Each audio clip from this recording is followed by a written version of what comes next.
más extraña que tienen del callado del salón? Nadie notaba a Gonzalo. Era el tipo de chico que parecía camuflarse con el entorno. Estaba en la última fila, pegado a la ventana, con el cabello siempre cubriéndole parte del rostro. Si le hablaban, respondía con monosílabos, y si le preguntaban algo en clase, simplemente murmuraba lo justo para evitar llamar la atención. Algunos decían que era raro, otros solo pensaban que era tímido. A mí me daba igual, no lo conocía y nunca me esforcé por hacerlo. De hecho, creo que ninguno de nosotros lo hizo. Todo cambió un martes cualquiera, cuando nuestra profesora de historia entró visiblemente alterada. Nos dijo que Gonzalo no había ido a la escuela en toda la semana y que, de ser posible, informáramos si sabíamos algo sobre su paradero. Nadie sabía nada. Al principio pensamos que solo estaba enfermo, pero después de 5 días, su madre fue a la escuela, pidiendo ayuda. Gonzalo había desaparecido. Recuerdo que algunos hicieron bromas al respecto. Seguro se fugó, era un raro, decían. Pero algo en esa situación me daba mala espina. No sé si fue la desesperación de la madre o el hecho de que, por más callado que fuera, Gonzalo siempre estaba ahí, como parte del mobiliario, y ahora el espacio vacío en su pupitre se hacía cada vez más evidente. Las semanas pasaron y la vida continuó. La policía nunca encontró una pista sobre su paradero, y eventualmente, dejamos de hablar del tema. Hasta que algo raro empezó a pasar. Una noche, el conserje de la escuela aseguró haber visto sombras moviéndose en el salón. No le dimos mucha importancia. Los salones, en la penumbra, siempre parecen más siniestros de lo que son, y el hombre tenía fama de ser un poco paranoico. Sin embargo, la situación empeoró. A la mañana siguiente, el pupitre de Gonzalo apareció desordenado, como si alguien lo hubiera estado usando. Lo más raro era que su cuaderno, el que siempre llevaba consigo, apareció abierto sobre la mesa, con una serie de dibujos extraños que nadie reconocía. Eran figuras distorsionadas, como siluetas humanas, pero con los rostros difuminados y los cuerpos deformados en posiciones antinaturales. Nadie le dio mayor importancia, pero algunos de nosotros comenzamos a sentirnos observados cuando pasábamos cerca de su asiento vacío. Un viernes, después de una clase particularmente tensa, la profesora nos informó que tendríamos una reunión con nuestros padres. Algo sobre la seguridad escolar y mantenernos alertas. Cuando mencionó a Gonzalo, el ambiente en la sala se volvió más pesado. Las luces parpadearon, y por un segundo, el salón se oscureció por completo. Cuando volvieron a encenderse, algo estaba mal. No sabría explicarlo, pero la temperatura había bajado y el aire se sentía denso, casi imposible de respirar. Miré hacia la esquina del salón, donde se encontraba el pupitre de Gonzalo, y mi corazón se detuvo. Estaba ahí. No era una ilusión. Gonzalo estaba sentado en su pupitre, con la cabeza inclinada y el cabello cubriéndole la cara como siempre. Pero esta vez, algo en su postura era diferente. Su cuerpo no se movía, pero desde donde estaba podía ver su boca. Sonreía. O lo que parecía ser una sonrisa, pero no era natural. Su boca estaba cosida. Las costuras tiraban de su piel de una manera grotesca, y aunque no emitía ningún sonido, en mi mente podía escuchar un susurro. Parpadeé, y cuando volví a mirar, su asiento estaba vacío de nuevo. Lo peor fue darme cuenta de que no era el único que lo había visto. Otros compañeros también lo notaron, sus caras blancas como la cal. Comenzamos a murmurar entre nosotros, pero antes de que pudiéramos decir algo, la profesora interrumpió, como si no hubiera notado nada. Esa misma noche, cuando llegué a casa, no pude dormir. La imagen de Gonzalo, o lo que sea que hubiera sido eso, no salía de mi cabeza. Decidí buscar más información sobre su desaparición, pero los detalles eran vagos. Se hablaba de problemas familiares, pero nada que explicara su ausencia. Días después, el caso de Gonzalo volvió a los titulares. La policía había encontrado su cuerpo en un pozo abandonado, a kilómetros de la ciudad. Lo más escalofriante fue el informe que leí. Llevaba semanas muerto. El cuerpo había estado en avanzado estado de descomposición, pero nadie entendía cómo había terminado allí ni por qué no había señales de violencia. Después de esa revelación, no volví a pasar cerca de su pupitre. Nadie lo hizo. Y aunque la escuela intentó cerrar el tema, algo en mí sabía que eso no era el final. Gonzalo, o lo que fuera, seguía ahí. Porque cada vez que entro al salón y veo ese asiento vacío, siento que algo me observa desde el rincón. Y a veces, juro que escucho un susurro como una sonrisa que nunca debió existir. Mario siempre fue el chico invisible. Todos lo conocían, pero a nadie le importaba.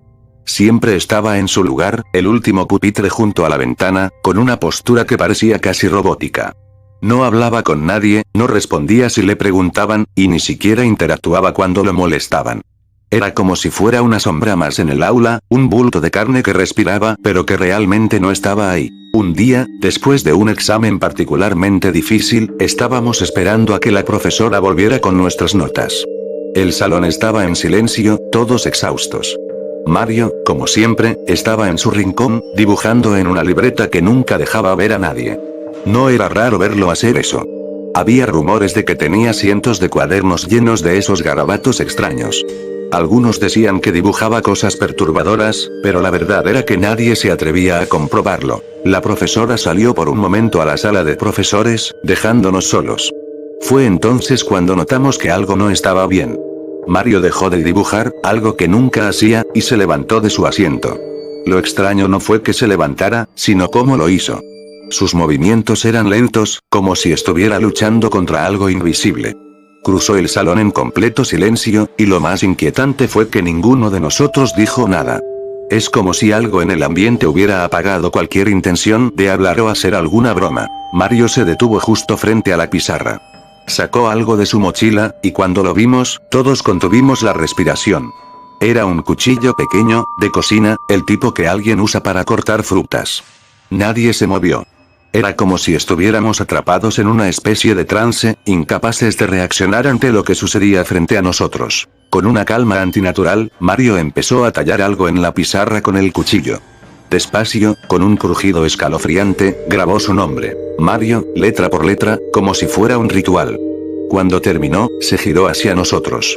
Nunca había visto su rostro tan de cerca, y lo que vi me dejó helado.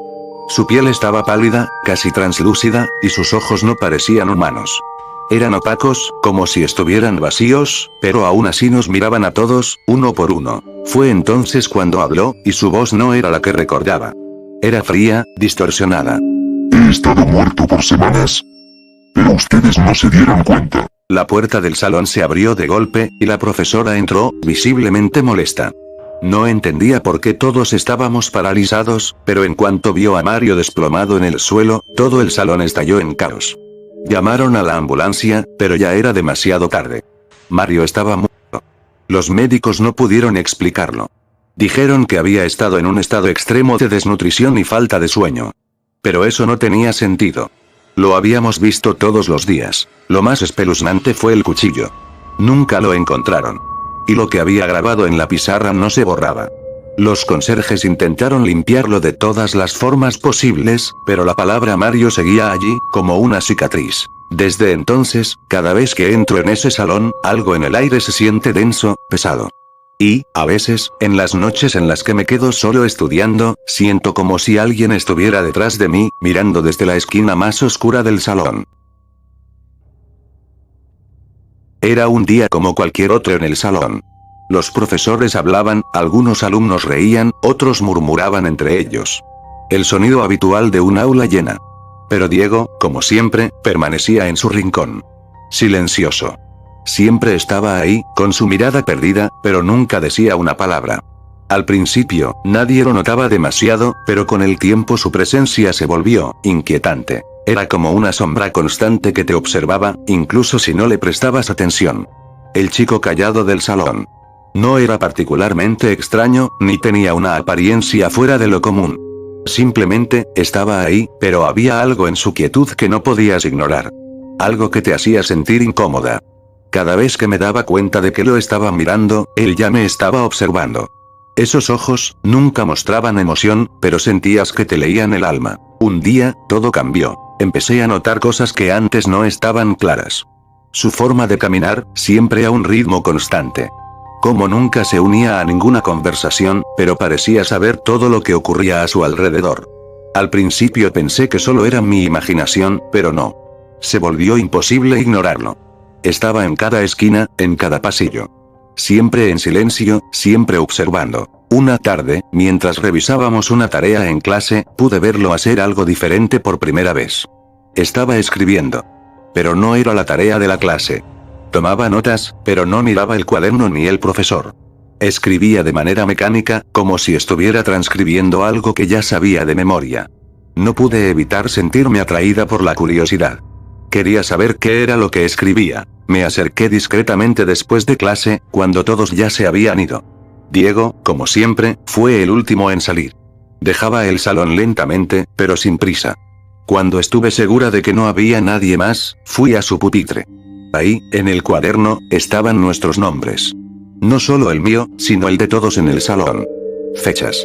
Momentos específicos. Notas breves y concisas. Mira a la izquierda a las 10:23, susurra su nombre cuando pase por detrás. Todo coincidía con acciones que habíamos hecho esa semana, incluso las más insignificantes. Estaba tomando nota de nosotros, de cada detalle, como si fuéramos piezas de un juego que solo él comprendía. De repente, escuché pasos. Me di la vuelta y lo vi. Diego estaba en la puerta, mirándome. No dijo nada, pero su mirada me atrapó. No supe cómo reaccionar. Por un segundo, me sentí congelada, como si algo mucho más grande que yo me estuviera envolviendo. La forma en que sus ojos se posaron en mí no era de enojo, ni sorpresa. Era como si hubiera esperado este momento. ¿Qué haces?, pregunté, mi voz sonaba más frágil de lo que hubiera querido. No respondió. Simplemente caminó hacia mí, despacio, manteniendo siempre esa misma expresión vacía. Me quedé inmóvil, mi corazón martillando contra mis costillas. Cuando llegó a mi lado, tomó su cuaderno, lo cerró con calma y lo guardó en su mochila. Y entonces, finalmente habló. ¿Sabes lo que viene, verdad? Sus palabras me paralizaron. No tenía sentido, pero de alguna manera lo entendí. Como si todo lo que había sentido durante esos días finalmente tuviera una respuesta. Y esa respuesta estaba allí, en su silencio, en su presencia constante. Estaba jugando con nosotros. Conmigo. Esa noche no pude dormir. Sentía que algo en mí se había quebrado. Cada pequeño ruido me hacía sobresaltar. Mi mente no dejaba de repasar lo que había leído en ese cuaderno. Y lo peor era que, por más que trataba de convencerme de que todo era una coincidencia, sabía que no lo era. Algo estaba pasando. Algo que yo no podía comprender. Al día siguiente, Diego no estaba en el aula. Me sentí aliviada, pero esa sensación no duró mucho. Durante la clase de matemáticas, mi teléfono vibró. Un mensaje. Era un número desconocido. Lo abrí y lo que vi me heló el alma. Era una foto. Una foto de mí, en el aula, desde el ángulo exacto en el que Diego solía sentarse. Sentí un nudo en el estómago. ¿Cómo era posible? Lo revisé varias veces, pero no había ninguna explicación. Nadie más en el salón se percató de lo que ocurría. El día pasó lentamente, pero no podía sacudirme esa sensación de estar siendo observada. Cuando la escuela terminó, volví rápidamente a casa. Cerré las puertas, revisé todas las ventanas. Pero incluso ahí, en la seguridad de mi hogar, no podía escapar de esa sensación. Mi teléfono volvió a vibrar. Otro mensaje. Esta vez, solo una palabra. Observa. Fue en ese momento cuando algo en mí se rompió. Corrí a la ventana y miré hacia afuera. No había nadie. Pero lo sentía. Estaba ahí, en algún lugar, mirándome. Diego. Sabía que me estaba observando, pero no podía verlo. Comencé a cerrar las cortinas, una por una, pero eso no cambió nada. Esa sensación no desaparecía. Estaba en todas partes. Los días pasaron, y la presión se hacía más intensa. Todo lo que hacía, cada movimiento, parecía formar parte de algo que ella había anticipado. Sentía su mirada incluso cuando no estaba ahí. No había escapatoria. Sabía todo sobre mí, sobre nosotros.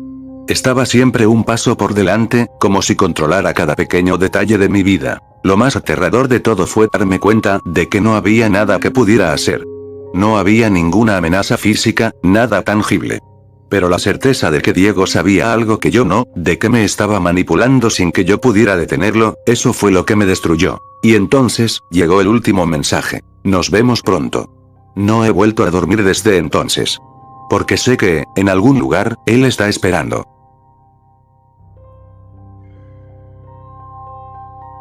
Bueno, espero les haya gustado el video. Para los que esperaban la historia del lore, Kimetsu de Heroes World, les anunciaré de nuevo lo que ya había dicho en una publicación, y es que el lore tendrá 5 capítulos, siendo 2 los que ya han sido subidos, y el tercero está en proceso de ser terminado, pues he terminado los capítulos, pero los dibujos de ellos aún no. En el lapso de estos días lo subiré, pero no prometo nada. Incluso este video que acabo de subir, era para subirlo hace unos días, pero los deberes, tareas y demás cosas me mantienen ocupado. Ténganme paciencia para terminar el lore de una buena manera e iniciar con estas historias que tengo para ustedes. Les prometo dar lo mejor de mí, sin nada más que decir. Que tengan una linda noche y recuerden comer bien, obedecer a sus papis y ser unos chicos muy responsables. Nos vemos.